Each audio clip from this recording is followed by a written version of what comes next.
Allez Mamadou, on va profiter de votre présence pour parler du Sénégal avec d'abord deux nouveaux joueurs importants qui ont choisi à leur tour de porter les couleurs de l'équipe nationale. Il s'agit du défenseur Mamadou Sarr, le Strasbourgeois, et plus étonnant encore du milieu offensif du Paris Saint-Germain, Ibrahim Mbaye. On commence par celui avec qui vous partagez le même prénom. Qu'est-ce qui a fait la différence pour qu'il fasse ce choix-là? Moi, je pense que c'est un choix du cœur, parce que c'est le fils quand même du grand Pape Sarr, grand milieu de terrain de l'équipe nationale du Sénégal, qui a fait la Coupe du Monde 2002. Et qui connaît bien Pape. Et qui connaît bien Pape Thio aussi, mais c'est un joueur qui est né en France, qui a fait toutes ses classes avec les équipes françaises de jeunes, jusqu'à arriver à ce niveau-là. Il se transfère aussi à Chelsea cet été, puis de nouveau prêté à Strasbourg pour cette saison. Et c'est un joueur qui, à mon avis, a voulu suivre les traces de son papa. Ouais.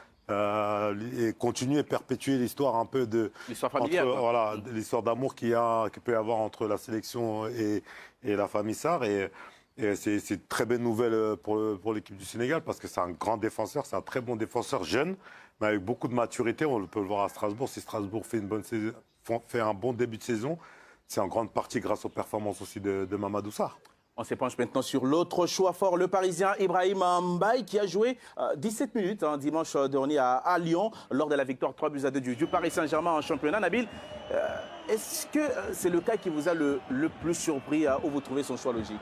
C'est un cas surprenant parce qu'il est quand même dans un top club. Il était quand même référencé dans les catégories jeunes françaises. C'est tout un symbole. Jusqu'à présent, en règle générale, les joueurs attendent d'aller presque à la fin de la catégorie espoir. Bouiri, Habib Diarra, d'autres. Mais aussi jeune, le seul précédent, c'est Badreddine Bouanani, l'Algérien, qui à 18 ans a choisi la sélection algérienne et qui joue aujourd'hui du côté de Stuttgart. Moi, je me suis un peu renseigné. Bon, pour lui, c'est un choix naturel. De toute façon, il en parlait depuis un moment. Il avait envie de jouer avec le Sénégal. Donc déjà, c'est une bonne chose. Ça veut dire que c'est, comme l'a dit Mamadou, un choix du cœur. Mais ça veut dire aussi autre chose. Ça veut dire que le Sénégal, le Maroc ou d'autres, ce sont aujourd'hui des alternatives très crédibles pour des binationaux en Europe. On a vu notre classement de la semaine truffé des Sénégalais. C'est encore des renforts prestigieux. Bien sûr. Moi, je vais parler plutôt du fait que la fédération sénégalaise, que ce soit le Sénégal, l'Algérie, le Maroc, ça veut dire qu'il y a du travail qui est fait et qui est bien fait. Donc, du coup, ces jeunes-là, ils s'identifient aujourd'hui à les sélections. Il y a 10 ans de cela, jamais un jeune de 18 ans qui a joué dans les petites catégories d'une autre sélection européenne, il ne va jamais accepter d'aller jouer en Afrique. Donc ça veut dire aujourd'hui en Afrique, on a du crédit. Vous vous inspirez du Sénégal au Burkina sur cet aspect-là? Bien sûr, bien sûr. Le Sénégal, ils arrivent à faire venir des jeunes talentueux dans les sélections, que ce soit le Sénégal, le Maroc, l'Algérie. Ça doit être un exemple pour toutes les sélections africaines aujourd'hui. En tout cas, on leur souhaite à tous les deux, à Mamadou et Ibrahim, une adaptation au moins aussi rapide avec les Lions du Sénégal que celle d'El Hadj Malick Diouf, le latéral et piston de West Ham qui grimpe les échelons aussi vite en club qu'en sélection et s'est confié à Hicham Bénis sur ses objectifs. Et vous allez l'entendre, ils sont très très élevés.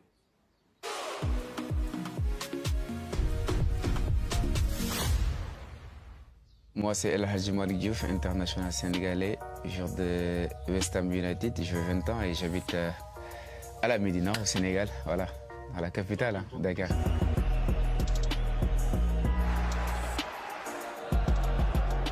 J'ai commencé ma formation à Galaxy Football Academy avant de rejoindre Madouad. Et c'est là que j'ai passé 2 mois là-bas pour aller en Norvège. J'ai rejoint le club de Tromsø. J'ai duré là-bas 10 mois.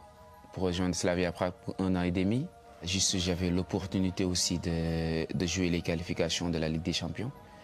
Ça aussi, c'était une visibilité pour moi. J'en ai profité de marquer beaucoup de buts et de faire de belles prestations. Et j'étais au top aussi. J'avais une très belle marge de progression et j'en ai profité aussi. Et en ce moment-là, je suis là, à West Ham. C'est le projet qu'ils m'ont présenté, donc c'est bien pour moi, puisque j'aurais pu aller rejoindre d'autres clubs, mais quand même, j'ai choisi West Ham. Je pense qu'ici, j'aurai le temps de jeu que je veux et j'aurai aussi une bonne progression. Et je pense qu'ici aussi, je peux être dans un autre niveau. Surtout, il y a la Première Ligue. Voilà, à chaque week-end, il y a des matchs très compliqués. Donc voilà, ça va bien m'aider pour gagner beaucoup d'expérience. Avant ici, j'ai passé dans 2 clubs qui jouent différemment, puisque Norvège, Quand je jouais là-bas, j'alternais les deux, puisque là-bas, on jouait à 5. Donc, défenseur vu de Nuno Mendes, quand il parlait que 2 ans avant, il n'était pas au top défensivement. Mais regarde-lui en ce moment, il est fort. Donc, je pense qu'aussi c'est un exemple. Donc, voilà, c'est à nous juste de travailler pour être fort là-bas. Dans votre idéal, vous vous imaginez où dans 10 ans? Ouais, d'être dans les top clubs, comme les top 5 du monde. Je pense que j'ai ce potentiel pour travailler et j'espère, Inch'Allah, que je vais accomplir ça. Donc voilà, ça fait que 2 ans j'ai intégré le milieu professionnel. Donc je suis patient, Et qu'on va peut-être avoir la première sélection. Un garçon qui brille avec le Slavia Prague dans le championnat tchèque, Elhadj Malik Diouf. Il m'a fait confiance, il m'a mis sur le terrain et moi j'ai répondu présent. Je pense que nous avons un très bon groupe. C'est des top joueurs qui jouent titulaires dans notre club et dans les grands championnats. Je pense que c'est une chance. Nous avons une très bonne mentalité. À chaque fois, on passe à gagner. C'est la force de l'équipe. On est tous ensemble. Les corps aussi sont unis. Donc à chaque match, on va donner le meilleur de nous-mêmes. Pas les 11, mais les 26 joueurs qui sont convoqués pour venir représenter le pays. Et il y a des joueurs aussi responsables aussi. Nous, en tant que jeunes, on n'a qu'à suivre. On n'a qu'à suivre les pas. Il y a beaucoup de jeunes, qui sont les futurs du football sénégalais. Donc nous aussi, on fait partie de ce groupe-là. Donc on doit juste prendre conscience sur ça et essayer d'être sérieux tout le temps et rester aussi professionnel. Et je pense que le Sénégal a besoin de nous. Ce sera pour Sadio Mané, le coup franc de Sadio Mané. Et c'est terminé, ils sont allés la chercher les Lions. Et cette qualification, le Sénégal participera à une 18e Coupe d'Afrique des Nations. C'est quelque chose de bien, c'était un rêve aussi de représenter le pays. On se prépare pour la CAN, je pense que ça va être une très bonne chose pour nous. On l'a vécu en tant que supporter, je pense que bientôt on va être des soldats pour représenter le pays. C'est l'objectif de tout le monde, c'est l'objectif de tous les Sénégalais. Joueurs, supporters, c'est quelque chose qu'on doit prendre sérieusement et positivement aussi. Inch'Allah, si Dieu nous donne une très bonne santé, je pense que voilà, donner le meilleur de nous-mêmes et essayer de gagner aussi cette Coupe d'Afrique. Elhadj Malik Diouf qui est passé en 2 ans, des Tromsø en Norvège à West Ham en Premier League, en passant donc par le Slavia Prague. Aurélien, on l'entend, il sait exactement où il veut aller. Ouais, il sait vraiment ce qu'il a surtout lieu de faire pour atteindre ses objectifs. Beaucoup d'humilité par contre dans son interview. Il s'inspire des joueurs comme Mendes le disait, il lit beaucoup d'interviews. Il sait qu'en sélection, pour le moment, c'est déjà bien d'y être. Il a juste à suivre comme il a dit. Mais ce que je note surtout, c'est quelqu'un qui a beaucoup d'ambition, qui n'est pas pressé, qui sait qu'il est là pour apprendre. Il n'a que 20 ans. Même s'il a 20 ans, c'est toujours bien de jouer. Il sait qu'il est dans un club où il performe chaque week-end. Il est dans un très bon championnat. Donc, beaucoup d'humilité de ce que je retiens de cette interview. Et je pense que ça ne peut qu'être bénéfique pour lui parce que je pense que quand quelqu'un parle comme ça, c'est qu'il est bien entouré. C'est un travailleur et puis il est déjà en sélection. Il ne va que progresser. Et c'est sa première saison dans le meilleur championnat du monde. Et déjà, il fait partie des meilleurs passeurs de Premier League. Il incarne clairement aujourd'hui le présent et le futur. 20 ans seulement en sélection. Oui, bien sûr, parce qu'il a profité aussi de la blessure d'Ismail Jacobs quand il était à Slavia Prague. C'est un joueur que la sélection suivait depuis un moment, depuis la Norvège. Et il a fait que confirmer tout le bien qu'on pensait de lui. Et il s'est tout de suite imposé en sélection. C'est une valeur ajoutée de notre sélection.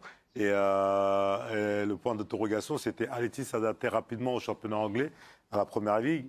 Et malgré le mauvais début de saison de West Ham, même s'ils se reprennent bien sur les derniers matchs, il a été présent, il a fait des passes décisives, il a fait des matchs en termes de contenu qui étaient assez intéressants. Et c'est un joueur vraiment de qualité. Et comme Aurélien a dit, c'est quelqu'un qui a la tête sur les épaules et qui sait exactement où il veut aller. Et il se donne les moyens pour atteindre ses objectifs. Et Nabil est fier, parce que ça fait partie des joueurs qu'il nous a présentés en pépites. C'était pas trompé, Nabil. Il est d'une étonnante maturité quand on l'écoute. Et vous avez encore une fois de la chance. C'est du travail. C'est le travail, je pense. La chance, il faut la provoquer. C'est le travail des académies. Et c'est quelqu'un qui vient de loin quand même, parce qu'il est passé par la Norvège. Il ne vient pas d'une grande académie. Voilà, il ne vient pas d'une grande académie, il ne vient pas de Génération Foot ou de Djambar au Sacré-Cœur. C'est quelqu'un qui a beaucoup travaillé, qui est passé par la Norvège, qui a fait des bonnes prestations. Il est passé par Slavia Prague, même s'il a eu progression assez rapide. Ouais. C'est quelqu'un vraiment qui a beaucoup travaillé. En tout cas, on suivra El Hadj Malick Diouf avec le Sénégal à la prochaine Coupe d'Afrique des Nations parce que l'intégralité de la compétition est à suivre à partir du 21 décembre sur Canal+ Cannes. Et sachez qu'à partir du 1er décembre, en deuxième partie de Talents d'Afrique, vous pourrez suivre en route pour la Cannes afin de faire le point sur les forces en présence à quelques jours du coup d'envoi de cette 35e édition. Et c'est bientôt la fin. 2 renforts pour l'équipe nationale du Sénégal, Mamadou Sarr et Ibrahim Mbaye pour l'affrontement contre le Brésil. Les gars, j'espère que vous allez tous bien.